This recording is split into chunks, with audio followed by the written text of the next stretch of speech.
नमस्कार। BLI 223 का हम लोग ब्लॉक 2 करने वाले हैं। लाइब्रेरी कैटलॉगिंग, पुस्तकालय प्रसूचीकरण। इसका पहला जो टॉपिक है वो है पुस्तकालय प्रसूची की परिभाषा क्या है, लाइब्रेरी कैटलॉग का डेफिनेशन क्या है। तो यहीं से हम लोग शुरुआत करेंगे। तो पहले कैटलॉग क्या होता है इसके बारे में हम लोग जान लेते हैं। तो कैटलॉग जो है वो दो शब्दों से मिलकर बना है, कैटा एंड लॉग्स। कैटा मतलब होता है अकॉर्डिंग टू, लॉगस मतलब होता है ऑर्डर और रीज़न। मतलब कटा का मतलब के अनुसार और लॉगस मतलब क्रम या तर्क। तो इसका ये मतलब होता है, यानी किसी विषय या सामग्री को उचित तरीके से एक योजना के अंतर्गत व्यवस्थित करना, एक क्रम के अनुसार लगाना किसी भी चीज़ को। जो पुस्तकालय होते हैं वो कई तरह के सुविधाएं देते हैं और इसमें में से एक सुविधा है पुस्तकालय प्रसूची का भी, कैटलॉगिंग का भी। और वो शेल्फ में किताबें कहाँ पे रखी हुई हैं, वहाँ पे कैसे पहुँचा जा सकता है, ये सारी सूचनाएं इसमें उपलब्ध होती हैं। डॉक्टर SR रंगनाथन ने भी बोला है कि प्रसूची एक उपकरण है जो पाठकों को पुस्तकालय में रखी हुई पुस्तक के संबंध में सूचना प्रदान करती है। तो ये डेफिनेशन हो गया और उसका अर्थ क्या हो गया कैटलॉग का, ये हमें पता चल गया। डॉक्टर रंगनाथन ने कैटलॉग को दो तरीके से बताया। एक तो एक प्रिंटेड भी हो सकता है और ये हाथ से लिखा हुआ भी हो सकता है, इन्होंने बताया। और पुस्तकालय जो कैटलॉग होता है उसमें 4 चीज़ें होती हैं। सबसे पहली चीज़ कि उसमें खोजने के लिए एक लोकेशन संख्या दिया होता है, एक नंबर दिया जाता है। और दूसरी चीज़ जो होता है उसमें सूचना जो होती है, उसमें लेखक, उसमें उसका शीर्षक, जो पुस्तक है उसका प्रकाशक, प्रकाशन का कब हुआ था, टाइम, तिथि और ये स्थल, ये सारी चीज़ें उसमें सम्मिलित होती हैं और व्यवस्थित रूप से ये संलेख के रूप में रखी होती हैं। और इससे ये भी पता चलता है कि पुस्तकालय में कितनी पुस्तकें हैं और पाठ्य पुस्तक सामग्री कितनी है, उसकी सूची भी उपलब्ध होती है हमें। पुस्तकालय प्रसूची का उद्देश्य क्या है, तो ये चार्ल्स एमनी कटर ये बताते हैं उद्देश्य, और रंगनाथन ये उद्देश्य बताते हैं। ये क्वेश्चन पहले पूछा जा चुका है कि चार्ल्स एमनी कटर और रंगनाथन द्वारा बताए हुए उद्देश्यों में अंतर बताइए। तो ये पूछा जा चुका, तो इम्पोर्टेंट है, तो इसीलिए मैंने ये हाईलाइट भी किया है। चार्ल्स एमनी कटर, ये 1896 में इनकी पुस्तक का नाम था रूल्स फॉर डिक्शनरी कैटलॉग। तो इन्होंने कुछ उद्देश्य बताया था। पहला उद्देश्य है कि किसी व्यक्ति को पुस्तक प्राप्त करने में सामर्थ्यवान बनाना। किस आधार पे, चाहे वो लेखक का नाम बोले, चाहे वो शीर्षक बोले या विषय। मान लो मैंने हिस्ट्री की बुक ले ली और बोला बिपिन चंद्रा का बुक चाहिए, बिपिन चंद्रा ही सिर्फ मैंने बोला, तो लेखक का ही नाम मैं बोल रहा हूँ। शीर्षक में भी बोल सकता हूँ, मान लीजिए आधुनिक भारत, शीर्षक ये हो गया। विषय क्या हो गया, इतिहास। तो इन तीनों माध्यमों से खोजा जा सके। और यह प्रदर्शित करना कि पुस्तकालय में पुस्तक उपलब्ध है, इसका दूसरा उद्देश्य ये है। चाहे वो लेखक के द्वारा रचित हो या विशिष्ट विषय पे हो या साहित्य पर हो। अगला है पुस्तक चयन में सहायता प्रदान करना, संस्करण के बारे में और लक्षण के बारे में। तो ये 3 उद्देश्य ये कटर बताते हैं। अगला रंगनाथन ने क्या उद्देश्य बताया उसके बारे में बोल लेते हैं। तो रंगनाथन का जो 5 नियम था उसमें में से 4 पे बेस्ड है ये सारी चीज़ें। पहला, प्रत्येक पाठक को उसकी पुस्तक मिलनी चाहिए, तो ये कैटलॉगिंग के थ्रू ही हो सकता है। दूसरी, प्रत्येक पुस्तक को उसका पाठक मिलना चाहिए, कैटलॉगिंग के थ्रू होगा। समय कैसे बचेगा, जब उसकी लिस्ट होगी तुरंत मिल जाएगा इंडेक्सिंग के थ्रू। कर्मचारियों का भी समय नष्ट होने से बचे। ये 4 चीज़ें हैं। इसका कार्य क्या होता है, तो लुबेटज़की ने कार्य इसको बताया है। तो एक प्रकार के विषय को एक स्थान पर रखा जा सके और किसी विशेष प्रकाशन या विशेष पुस्तक का जो संस्करण है उसको पाठकों को उन्हें प्राप्त करने के लिए सुविधा होनी चाहिए। शीर्षक के आधार पर ग्रंथमाला, पृष्ठ, वर्ष आदि महत्वपूर्ण विवरण उसमें उपलब्ध होने चाहिए। और हर पुस्तक को एक निश्चित नंबर दिया जाता है, ठीक है। जैसे मैंने बताया था, जैसे 203.357 ऐसे करके नंबर दिया जाता है, जिससे उसको खोजने में आसानी हो। और उसमें लेखक का नाम, अनुवादक का नाम, संपादक का नाम, चित्रकार का नाम, ग्रंथमाला, ये सारी चीज़ों के नाम उसमें होते हैं। और एक लेखक के जितनी भी पुस्तकें लिखी हुई हैं वो एक जगह पे प्राप्त हो जाएं, इसकी भी बात की जाती है। तो और रंगनाथन के अनुसार पुस्तकालय की जो सूची होती है इसका कार्य होता है कि पुस्तकालय विज्ञान के नियमों का पालन करना, ये हो गया। तो ये लाइब्रेरी कैटलॉगिंग हो गया, कैटलॉगिंग एंड लाइब्रेरी कैटलॉगिंग हम लोगों ने इसके बारे में थोड़ा सा देखा।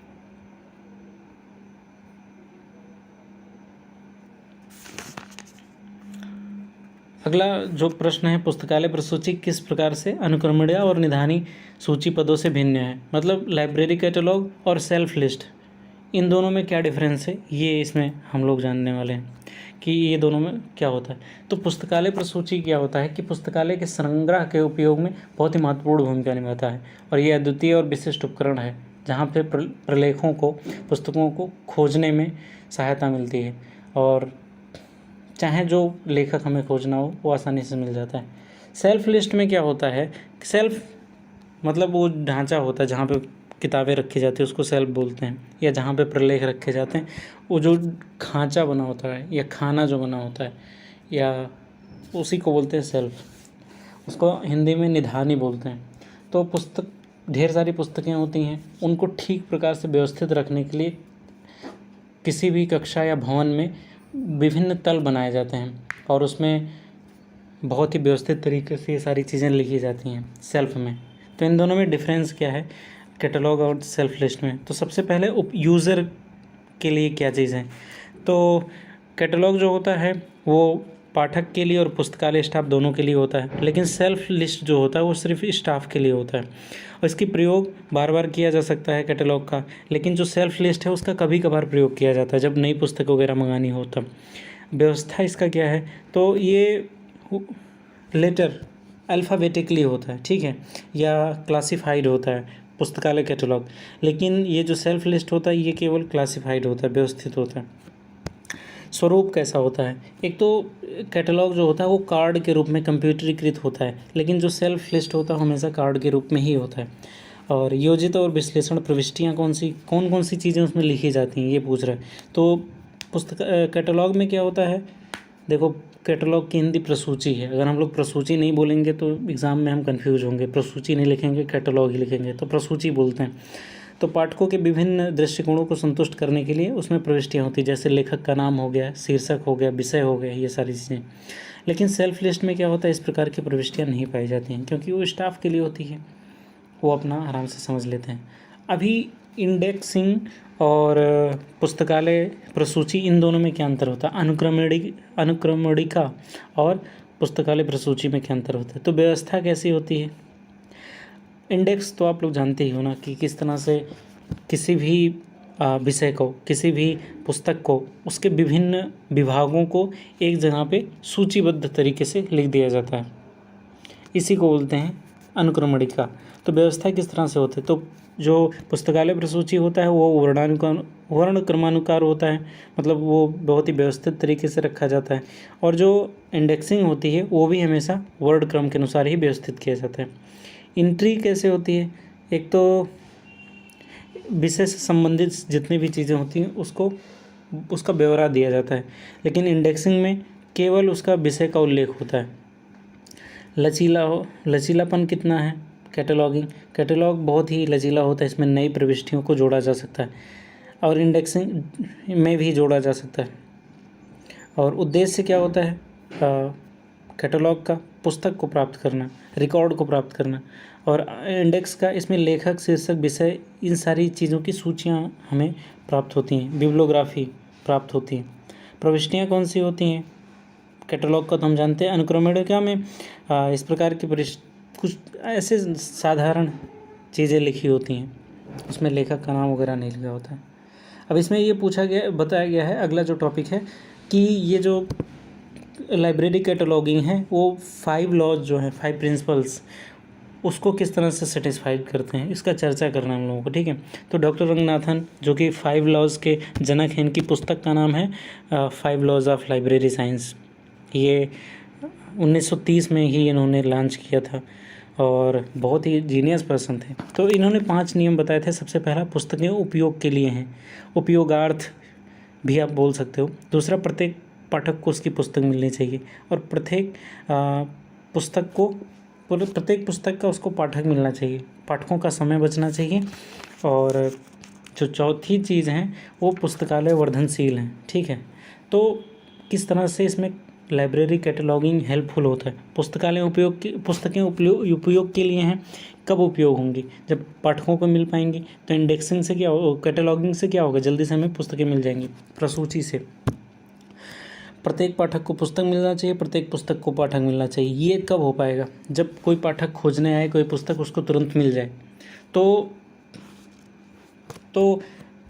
उसमें जो प्रसूची है, पुस्तकालय प्रसूची बहुत ही हेल्पफुल होती है।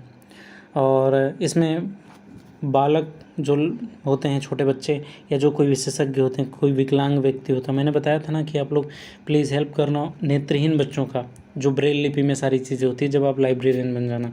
तो उसमें विकलांग व्यक्तियों की आवश्यकताओं की पूर्ति हो रही है कि नहीं, तो प्रत्येक पाठक को उसका पुस्तक मिलना ही चाहिए। और ये कैटलॉगिंग से बहुत ही आसान हो जाएगा। और कैटलॉगिंग से क्या होगा, प्रसूची से क्या होगा, बहुत ही जल्दी से वो पुस्तक मिल जाएगी, तो पाठकों का समय भी बचेगा। अगली चीज़ है, पुस्तकालय जो है वर्धनशील होती है, इसमें नई नई चीज़ें आती रहती हैं। तो जब हमारे पास एक लिस्ट बना रहेगा तो हमें कौन सी चीज़ें मंगवानी है, कौन सी नहीं मंगवानी है, या कितनी चीज़ें आई हैं नई, उसको कैसे शामिल करना, यह आसान हो जाएगा। तो इसमें भी ये हेल्पफुल है। तो इस तरह से पुस्तकालय बहुत ही ज़्यादा मददगार है। अगला है पुस्तकालय प्रसूची, ग्रंथ सूची और प्रकाशन सूची। लाइब्रेरी कैटलॉग, बिब्लियोग्राफी और पब्लिशर कैटलॉग, इन तीनों में डिफरेंस क्या है। तो लाइब्रेरी कैटलॉग का उद्देश्य क्या है कि पुस्तकालय विज्ञान के नियमों को संतुष्ट करना।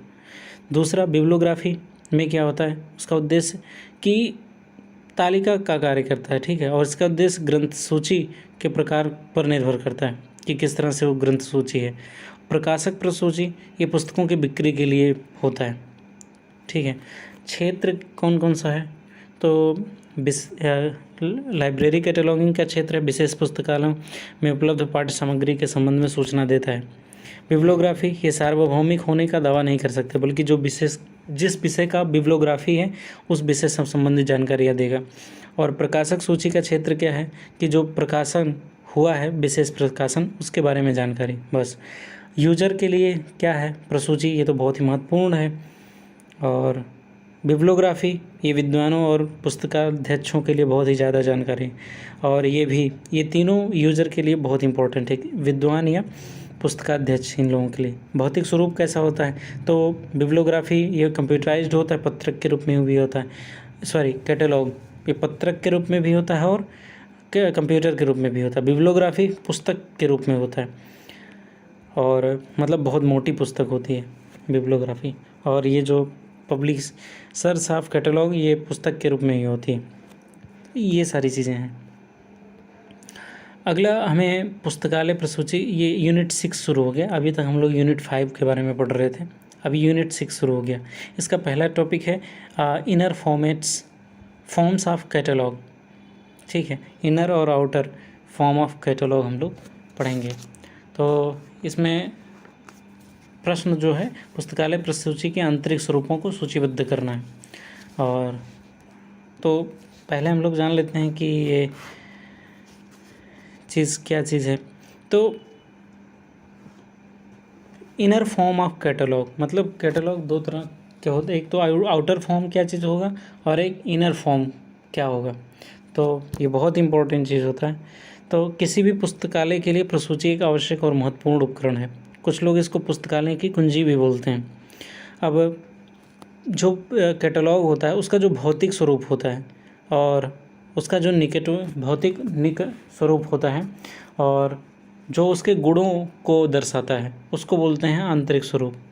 और जिसमें पुस्तकालय के आंतरिक स्वरूप, भंडारण, ये सारी चीज़ें जो उसमें बताई जाती हैं, इसकी 2 संक्रियाएँ होती हैं। एक तो भंडारण और पुनः प्राप्ति के लिए इनके संलेखों को तार्किक सहायक क्रम में संगठित करना, और दूसरा होता है पुस्तकालय द्वारा अर्जित प्रलेखों के लिए विभिन्न प्रकार के संलेखों का निर्माण करना। ये चीज़ है। और संलेखों का क्रम निर्धारित करने के 3 तरीके हैं। एक तो वर्णानुक्रमिक, वर्गीकृत और वर्णानुक्रमित वर्गीकृत। इसका ये है, इस तरह से आप देख सकते हैं यहाँ पे। तो इसमें कई तरह के कैटलॉग होते हैं। किस तरह से आप बुक को खोजोगे, किस तरह से सूचियाँ बनाई जाएंगी, प्रसूची किस तरह से बनेगी। एक तो लेखक के नाम के आधार पे, नाम के आधार पे, आख्या के आधार पे, विषय के आधार पे। दूसरा, क्लासिफाइड किस तरह से होगा, ये सारी चीज़ें हैं, ये सारी चीज़ें इसमें शामिल होती हैं। तो इसमें अंतर बताया गया है, कई चीज़ों में अंतर भी बताया जाता है। जब हम लोगों ने वो previous year question paper discuss किया था तो उसमें लेखक प्रसूची के बारे में हमने जाना था। तो ये लेखक प्रसूची क्या होता है इसके बारे में हम लोग जान लेते हैं। तो सूची का एक बहुत ही प्राचीन और बहुत ही महत्वपूर्ण माना जाने वाला प्रकार है, कैटलॉग है। तो इसके अंतर्गत संपादक, संकलनकर्ता, अनुवादक, चित्रकार, ये सारे लोग आते हैं। और इसमें प्रविष्टियाँ जो होती हैं आनुवर्णिक क्रम में होती हैं और यह जानकारी प्राप्त हो जाती है कि किसी लेखक के कौन कौन सी कृतियाँ पुस्तकालय में उपलब्ध होती हैं, इसके बारे में हमें जानकारी मिल जाती है। और इसके गुण कौन कौन से हैं। सबसे पहला कि किसी लेखक की उपलब्ध समस्त कृतियों की जानकारी एक ही जगह पे सरलता से हमें मिल जाती है। और दूसरा, किसी लेखक विशेष की पुस्तक पुस्तकालय में है या नहीं है, इसके बारे में हम लोग जान लेते हैं। इसका दोष क्या है। इसका दोष ये है सबसे पहला कि कुछ सीमित प्रश्नों के उत्तर ही इसमें दिए जा सकते हैं, जैसे ग्रंथमाला, विषय, ये सारी चीज़ें इसमें नहीं होती हैं, सिर्फ लेखक का नाम ही होता है। दूसरा, अनेक प्राचीन और ग्रंथ ऐसे होते हैं जिनमें लेखकों के नाम ही नहीं पता, कोई ग्रंथ हमें ऐसा मिला तो फिर उसके लिए इसमें कोई भी चॉइस नहीं है, वो चीज़ हमें नहीं मिल पाएगी। तीसरा चीज़ है कि अगर उसमें लेखक का जो नाम है वो जिस रूप में नाम लिखा हुआ है उसी रूप में, कई बार लेखकों के नाम कुछ, जैसे वो आपने निराला का नाम सुना होगा, तो निराला का कुछ और नाम है, दिनकर का कुछ और नाम है, लेकिन हमें मान लीजिए दिनकर का दूसरा नाम पता है, निराला का दूसरा नाम पता है, बट उसमें पुस्तक में दूसरा नाम लिखा गया तो भी हमें मिलने वाला नहीं है। तो ये सारी चीज़ें इसके अवगुण होते हैं। अगला है शब्दकोशीय प्रसूची। से आप क्या समझते हैं और इसकी लाभ और हानियों को हमें बताना है। शब्दकोशीय मतलब होता है इसको डिक्शनरी कैटलॉग उसको बोलते हैं। इसके बारे में हमें इसके एडवांटेज और डिसएडवांटेज को बताना है। तो ये शब्दकोश का क्या अर्थ होता है। एक ऐसी पुस्तक जिसमें विभिन्न प्रकार के शब्द दिए होते हैं, उसके अर्थ दिए होते हैं और अनेक प्रकार के तथ्यों की सूचना उसमें दी जाती है। तो इस ऐसे ही ये भी होता है। और इसका जो उदाहरण होता है जीवनी कोश, और इसमें क्या होता है कि ये बहुत बहुत ब्रॉड लेवल पे होता है। इसमें क्या होता है, लेखकों के नाम और उसमें जो विवरण है उसका विषय, ये सारी सूचनाएं इसमें शामिल की जाती हैं। तो ये कहीं ना कहीं जो इससे पिछला हम लोगों ने पढ़ा लेखक प्रसूची, उससे ये ब्रॉड लेवल का है। तो इसका जो फ़ायदा होता है कि एक सरल और सुगम होता है और किसी भी वर्णाक्षर को हम लोग जो जानते हैं उससे हम लोग खोज सकते हैं। जैसे गांधी है तो जी से हम लोग खोज लेंगे तो गांधी मिल जाएगा, तो उनकी गांधी की सारी कृतियाँ मिल जाएंगी। बट गांधी हमें नहीं पता है, उनकी पुस्तक का नाम पता है, सत्य के साथ मेरा प्रयोग, तो एस से जो चीज़ें मिलेंगी वो हम उसको खोज लेंगे। तो ये बड़ा ही सरल है। और दूसरा, लेखक कई बार कई संस्करणों में सारी चीज़ें प्रकाशित करता है तो उसको भी हम लोग खोज सकते हैं, उसको हम लोग खोज सकते हैं। और बहुत बड़ी इसमें सुविधा होती है पाठकों के लिए।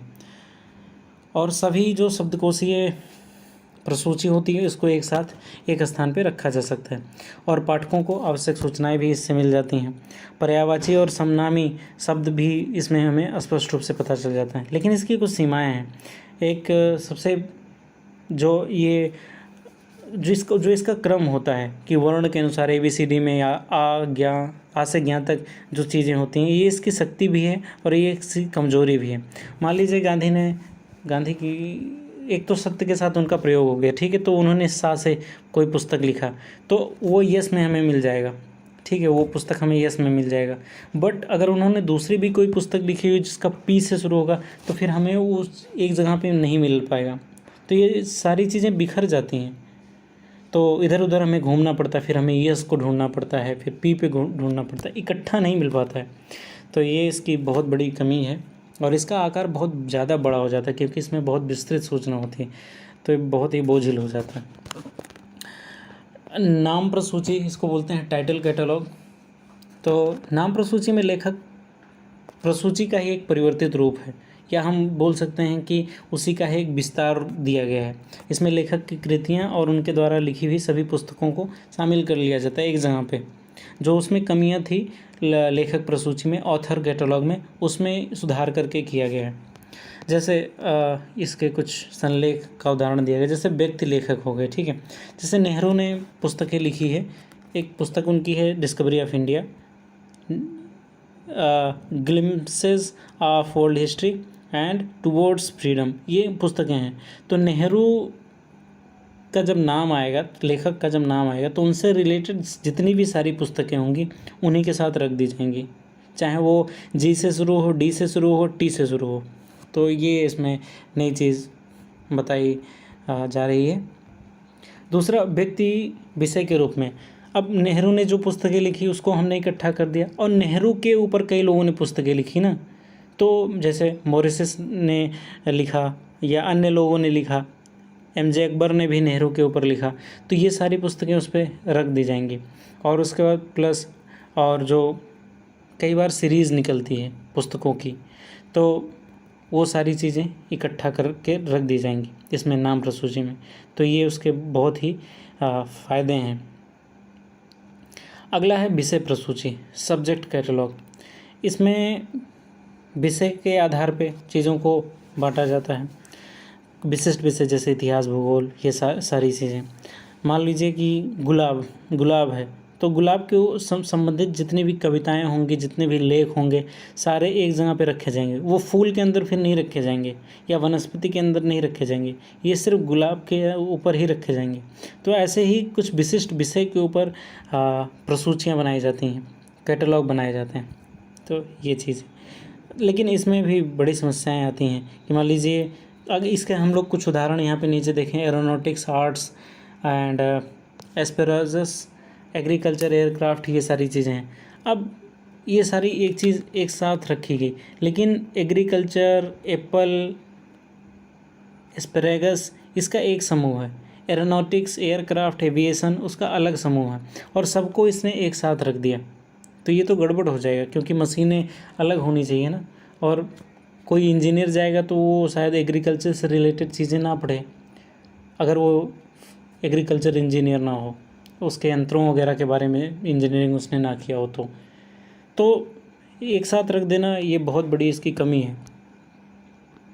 अगला है वर्गीकृत प्रसूची की अवधारणा को स्पष्ट करना है, इसके गुणों को हम लोगों को बताना है, और उसके जो अवगुण हैं उसको हम लोगों को बताना है। इसको क्लासिफाइड कैटलॉग बोलते हैं अंग्रेजी में। तो ये भी विषय प्रसूची का एक स्वरूप है, जिसमें वर्ग संख्या के अनुसार व्यवस्थित होते हैं, और ये विषय का प्रतिनिधित्व करता है। तो इसमें विषयानुसार संलेखों को व्यवस्थित ढंग में रखा जाता है। इसके दो भाग हैं, एक तो वर्गीकृत भाग है और दूसरा आनुवर्णिक भाग है, ये है। तो इसका गुण हम लोग देख लेते हैं। सबसे पहले तो पाठक को प्रसूची से अपनी चाह की, जो वो चाहता है वैसे सामग्री मिल जाएगी। दूसरा, असुविधा के बिना प्रसूची को अनेक भागों में प्रिंटेड किया जा सकता है। अगला है, क्योंकि ये क्लासिफाइड है, और ये है पुस्तकालय संग्रह को विषय समृद्धि और कमजोरी इसके झलक के रूप में उजागर करती है, सभी विषयों को ये एक साथ लाकर रख देती है। ये सारी चीज़ें हैं। इसके लिमिटेशंस क्या हैं? एक तो स्वायत्तता को ये प्रतिबंधित कर देती है, और प्रसूची में सक्षम होने से पूर्व पाठकों को विषय के बारे में बहुत ही अच्छे से जानकारी होना चाहिए, क्योंकि ये बहुत ही स्पेसिफाइड कैटलॉगिंग सिस्टम है, तो कैटलॉगिंग सिस्टम के बारे में पढ़ेंगे। हम किताब खोजने गए हैं इतिहास का और फिर किताब पढ़ने लगे कैटलॉग का, तो इसमें ये लिमिटेशन है। तो I hope you understand all these things how they are different. So अगला पुस्तकालय के लिए पुस्तकालय प्रसूची के आंतरिक स्वरूप के लिए 8 मानदंड बनाए गए, मापक बनाए गए। सबसे पहले पाठकों के प्रकार और पुस्तकालय संग्रह, बाधित प्रवेश, कर्मचारी सेवाएं, वित्तीय, ये सारी चीज़ें कुछ 8 घटक हैं, कभी पूछा नहीं है। अभी देखो, अभी हम लोग आंतरिक बातों को पढ़ रहे थे प्रसूची के, पुस्तकालय प्रसूची के। अभी हम लोग बाहरी स्ट्रक्चर को पढ़ने, आउटर को ही हम लोग फिजिकल भी बोलते हैं, फिजिकल फॉर्म्स ऑफ कैटलॉगिंग। तो इसको हम बोलते हैं भौतिक स्वरूप या बाहरी स्वरूप, दोनों एक ही चीज़ हैं। तो बाहरी स्वरूप क्या होगा? अभी तो हम लोग ये देख रहे थे कि कैटलॉग में क्या क्या चीज़ लिखा जाएगा, लेखक का नाम लिखा जाएगा, विषय का नाम लिखा जाएगा, ये सारी चीज़ें। अब हम लोग देखेंगे कि कैटलॉग दिखेगा कैसे, कागज़ के रूप में होगा, इलेक्ट्रॉनिक होगा, या हाथ से लिखा होगा, या प्रिंटेड होगा, किस तरह से होगा, ये सारी चीज़ें हम लोग इसमें जानने वाले हैं। ठीक है, बाह्य स्वरूप मतलब भौतिक चीज़, किस चीज़ पे लिखा जाएगा, आधार। तो इसमें 2 समूह हैं, एक तो पारंपरिक और दूसरा गैर पारंपरिक। तो पारंपरिक जो कैटलॉगिंग सिस्टम है उसमें सबसे पहले पुस्तक आती है, पंजिका स्वरूप, पुस्तक की तरह या पंजिका के रूप में, इसको बोलते हैं बाउंड रजिस्टर फॉर्म। तो इसका जो ये जो पुस्तक या पंजिका स्वरूप होता है, इसके गुण और दोषों को हम लोग जानेंगे। तो ये भौतिक स्वरूप में होता है, फिजिकल फॉर्म में होता है, हार्ड कॉपी हम बोल सकते हैं। और पुस्तकालयों में मुक्त प्रवेश प्रणाली को अपनाए जाने से बहुत ही ये प्रचलित है। और बड़े और सामर्थ्यवान पुस्तक अपने जो पुस्तकालय हैं उसको तो मुद्रित करवा लेते हैं, अपने जो ये प्रसूची उसको मुद्रित करवा लेते हैं, छोटे वो बेचारे हाथ से लिख कर रखते हैं। तो इसके गुण क्या हैं? एक तो सबसे पहले इसे सुविधानुसार कहीं पे बैठकर इसका उपयोग किया जा सकता है। दूसरा, ये बहुत ही कम स्थान घेरती है, इसको मुद्रित करवाया जा सकता है और उसको बेचा भी जा सकता है बाद में, और धन कमाया जा सकता है। और